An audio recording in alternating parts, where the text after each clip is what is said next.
Well, new this morning, going back to school is a stressful time for everyone and not just for kids. According to a new survey by Study Finds, parents are just as anxious this time of year, and the biggest stressor for parents, in the survey at least, is lunch. Just thinking about the idea of packing lunches can bring anxiety. Now, the time it takes to pack a healthful meal and the cost of food are also factors that apparently stress people out.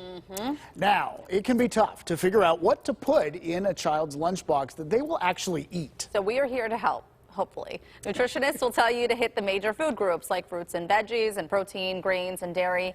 But where do you start? John Shumway has an expert with some packer-friendly advice, and this is such a stressor for families because you want your kids to be full, but it's difficult sometimes. Yeah, absolutely. And you want them to be healthy, and you don't want them to be throwing the bologna sandwich under the evergreen tree on the way home. That's what this like one confession. It was a long time ago, John. Yeah, but it's a memorable confession. So you want to make sure it's something they're not going to be trading away at the lunch table at school. And it needs to be ready to eat because the fact is the kids just don't have much time.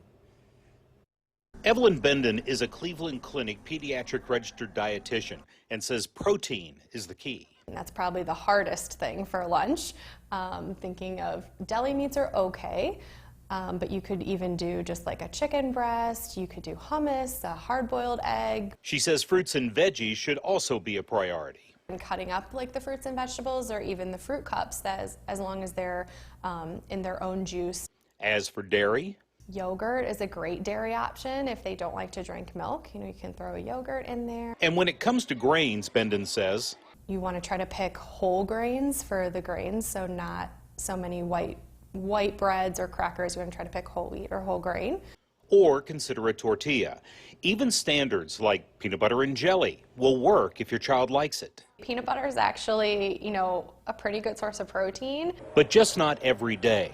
And Bendon says encourage them to have something for breakfast. Definitely having a protein and a fiber source gives them good energy to start their day. And she says, remember, your child doesn't have a lot of time at lunch. I think making it easy for them to eat is probably the most important thing. Then they're going to be more likely to eat it.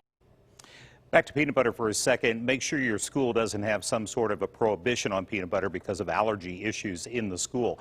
And don't overthink this. Involve your kids in the process from the grocery store on down so that you're giving them things that you know they like. Yeah, it's good whenever they're involved, but what about when they're older and you've told that they may have more choices when they're older? Yeah, just give up.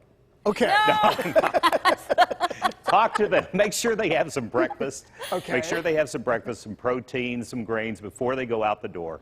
And then talk to them about the possibilities at school and try to encourage them towards healthy eating with the full understanding they're going to make their own decisions once they get to school.